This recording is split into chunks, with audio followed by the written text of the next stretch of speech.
Olá e boas-vindas a mais uma das nossas imersões. Hoje a nossa missão é explorar um material, bem denso. E olha, é um texto que tem o poder de virar a nossa percepção de realidade de ponta cabeça. Ah, sem dúvida.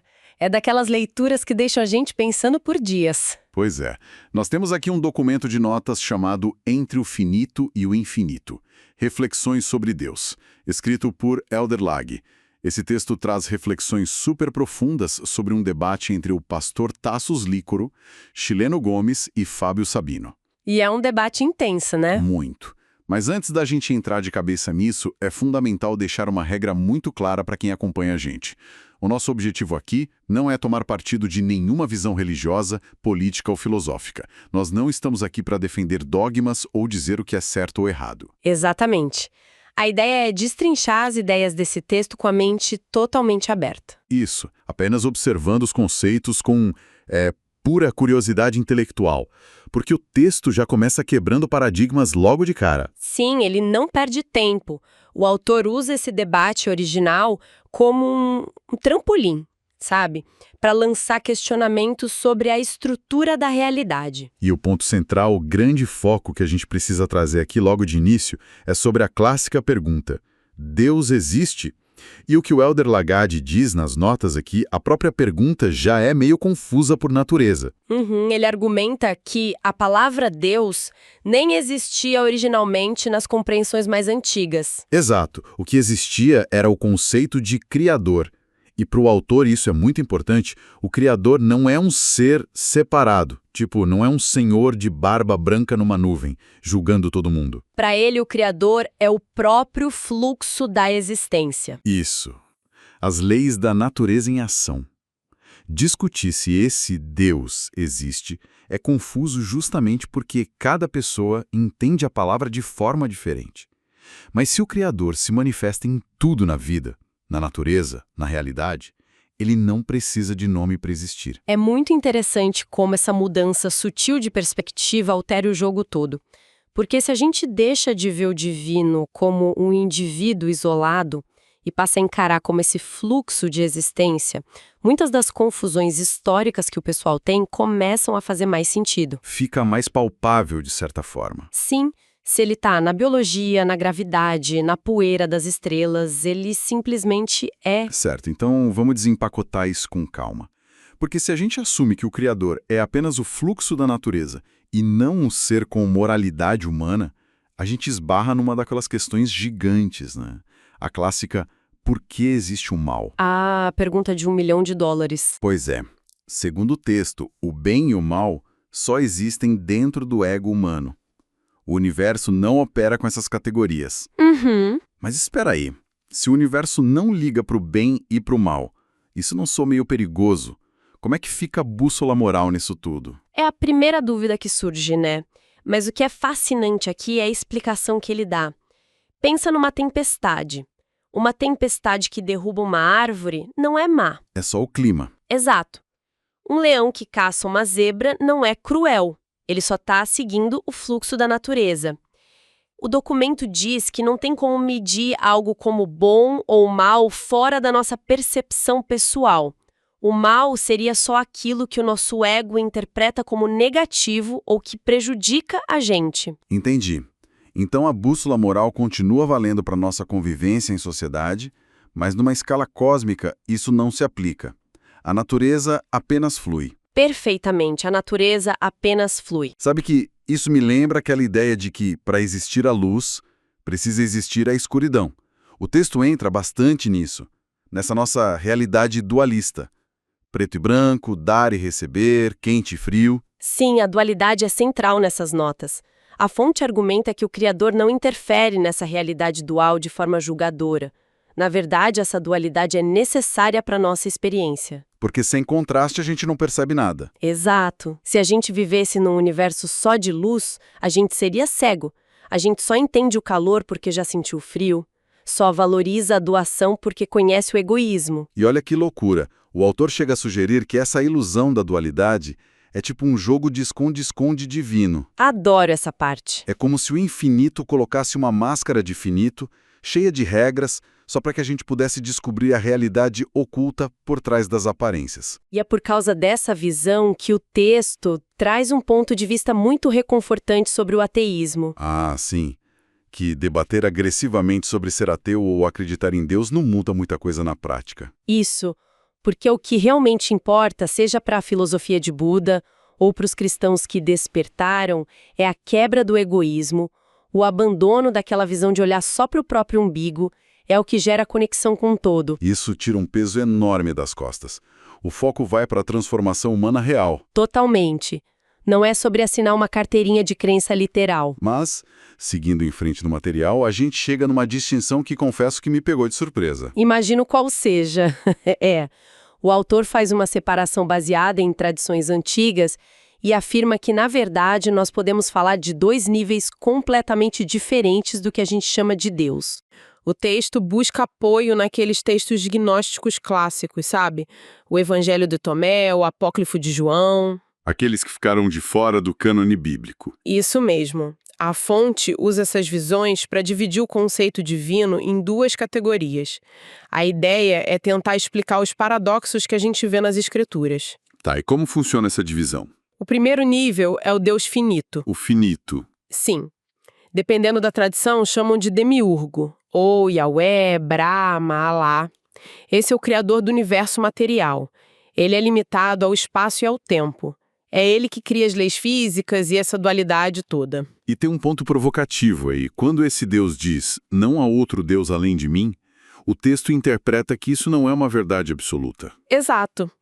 Seria só uma limitação da percepção desse próprio ser que está restrito à matéria que ele mesmo organizou. Nossa.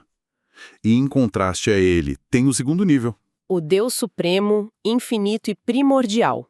que não está preso no espaço e no tempo. Não interfere na matéria, não manda raio na cabeça de ninguém, ele simplesmente é a fonte incomensurável. E, traduzindo porque isso é relevante para quem escuta a gente essa ideia, resolve aquele conflito mental comum, como um ser infinito poderia ter emoções humanas. Ciúmes, ira. Perfeito. Como o infinito pode sentir ciúmes? A visão do autor separa os papéis. As emoções limitadas, as regras rígidas pertenceriam ao Deus finito, o demiurgo. Já a paz absoluta e a ausência de interferência seriam do Deus supremo. Eu confesso que lidar com isso de finito e infinito dá um nó na cabeça, mas aqui é que fica realmente interessante. O texto traz 3 analogias brilhantes para aterrar esses conceitos. A primeira é a do oceano e das ondas. Essa é clássica. Imagina o oceano como infinito. Ele é vasto, não tem limites e existe além do conhecido. As ondas representam o universo e as nossas vidas materiais. Tem começo, meio e fim. Exatamente. Se a gente foca só na onda, parece que a água tem um limite claro, mas o oceano continua lá. O nascimento ou a morte da onda não afeta a totalidade da água. A onda é só o oceano expressando uma forma temporária. As ondas são o ego, e o universo, o oceano, é o Deus primordial. Sensacional. E a segunda analogia usa algo do nosso dia a dia para falar sobre Jesus. A analogia da eletricidade e da lâmpada. O que é fascinante aqui é como ele separa a força do recipiente. A eletricidade é a força real, o Deus primordial. A gente não vê, não segura com a mão. Mas a lâmpada é o recipiente. Ela não é energia em si. Exato. É um objeto que permite que a luz se manifeste no mundo físico. Jesus é descrito como essa lâmpada sagrada, um condutor perfeito. Sem um refrigerador, a eletricidade não vira frio. Sem a lâmpada sagrada, essa luz não se manifestaria com tanta intensidade para a gente. Isso muda muito a perspectiva. A morte de Jesus, nessa visão, não seria sobre aquela salvação tradicional de pagar um preço, mas sim uma prova de que a consciência transcende a matéria e o gelo. É a mesma substância, mas muda de forma. O gelo é o corpo físico. É a matéria densa, dura, limitada e presa numa forma. A obra do Deus finito. E a água líquida? A água líquida seria a alma. É intermediário. Flui, se adapta ao copo, mas ainda está sujeita à gravidade. E o vapor representa o espírito. É a essência eterna e imutável do Deus primordial. Não tem forma definida, não dá para conter. Então, a queda na matéria seria como a água congelando. O espírito fica preso na forma rígida do gelo. Mas a essência profunda do gelo continua sendo vapor. A natureza básica não muda. Fascinante, mas se conectarmos isso com o panorama geral da ciência, porque durante o debate o pessoal fala de física, cosmologia e do Big Bang. Com certeza, o material menciona as leis da física e as equações da relatividade. E o ponto crucial é: a matemática e a relatividade não criam a matéria. Elas apenas descrevem como a energia se transforma. O texto fala até do padre Georges Lemaitre, né? O do átomo primordial. Sim. A física nos permite calcular a expansão do universo de trás para frente. A gente volta no tempo até o início do universo finito. Mas isso não revela a causa última. É como saber o ponto exato em que a água virou gelo, mas sem saber de onde veio a água. Exatamente. O Big Bang descreve a obra do demiurgo, o universo material. Mas a ciência não alcança o Deus primordial, porque ele está além do espaço e do tempo que surgiram no Big Bang. E o texto ainda mostra que essa noção de um cosmos surgindo do caos ou de um oceano primordial já existia no hinduísmo, nos ciclos do Samsara. No Egito Antigo com o Nun, que era esse oceano escuro, e na Mesopotâmia. Os antigos usavam mitos para descrever o que a física descreve com matemática hoje. O finito emerge do infinito. Para amarrar tudo isso, a gente tem a última analogia do texto. E essa, olha, é a metáfora suprema, na minha opinião. O disco de vinil. Essa imagem é muito poderosa. Vamos visualizar um disco de vinil girando. As bordas externas são cheias daquelas ranhuras. Tem música, batida, ritmo. Essa borda cheia de som é a nossa realidade finita, a vida material, a dualidade, as leis da física em ação. Onde a gente vive, chora, paga a conta, o barulho todo. Mas e quando a agulha chega no centro do disco? A música acaba. Isso, acaba o som. Resta apenas o vazio e o silêncio. Esse centro liso e silencioso do vinil é a essência infinita, o Deus primordial. Ele sustenta o disco inteiro, permite que a música exista nas bordas, mas ele mesmo não emite ruído. Ele não interfere na melodia. É genial. O disco precisa das duas coisas para ser completo. Então, o que tudo isso significa para nós? Se a gente voltar para a pergunta inicial, Deus existe? A resposta do material é sim e não, dependendo de qual Deus estamos falando. Se for o organizador da matéria, a parte barulhenta do vinil, sim. Se for a essência infinita, sim também, mas não de uma forma que a gente consiga dar um nome limitante. E a lição real não é sobre mudar a crença literal, é sobre despertar o eu essencial. A parte da nossa consciência que reconhece essa centelha do infinito dentro da nossa realidade limitada. E tem um contraste legal que ele faz com o Descartes, o famoso penso, logo existo. O Descartes usa o pensamento para provar o eu finito, o barulho provando a existência. Mas a fonte sugere o caminho inverso. É na ausência do pensamento, no silêncio da mente que a gente encontra o eu essencial. A gente encontra o centro do vinil. Perfeitamente. Isso nos leva a um questionamento profundo para quem está escutando a gente hoje. Se a essência de absolutamente tudo é como aquele centro silencioso do disco, e todas as nossas ansiedades, nossos debates e divisões são só as faixas barulhentas tocando nas bordas, o que acontece quando decidimos, intencionalmente, parar a música por um momento e apenas escutar o silêncio?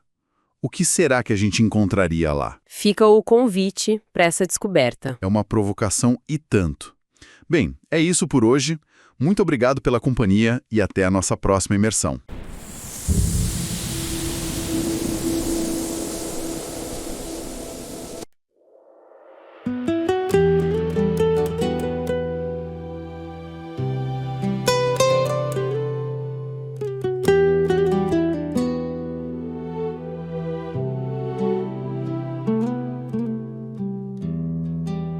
Sou centelha de luz, vindo teu sopro sagrado, Espírito que habita em mim e acende a minha alma. Antes de qualquer caminho, antes de qualquer escolha, teu sopro é meu respirar e repousa no meu ser. Deixa amar. Sopro de Deus em mim, Deixa amar. luz que nunca se apaga.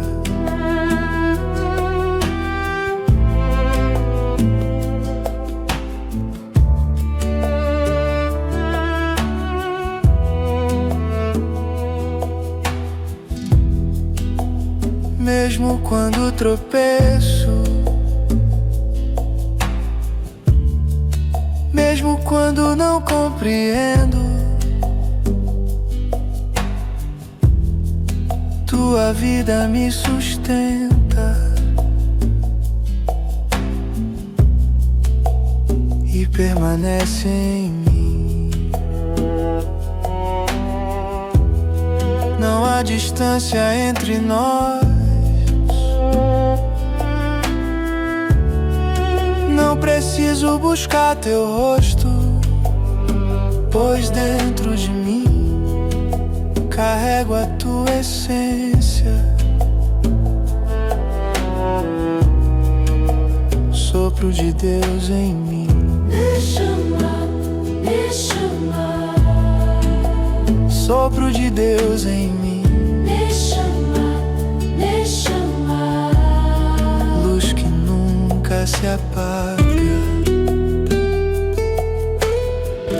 Centelha eterna, chama viva, essência que sou em ti.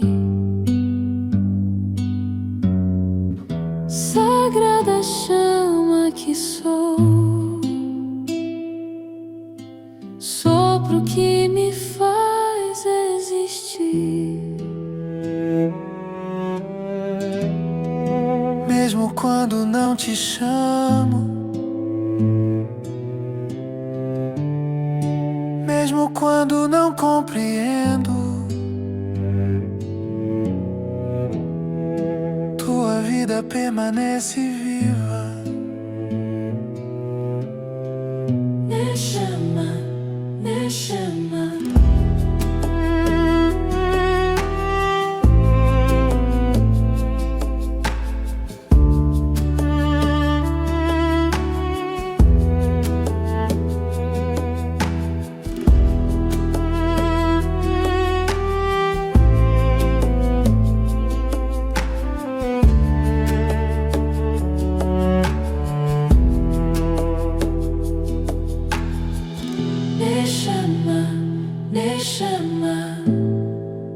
Sopro de Deus em mim, Deixa amar. luz que nunca se apaga.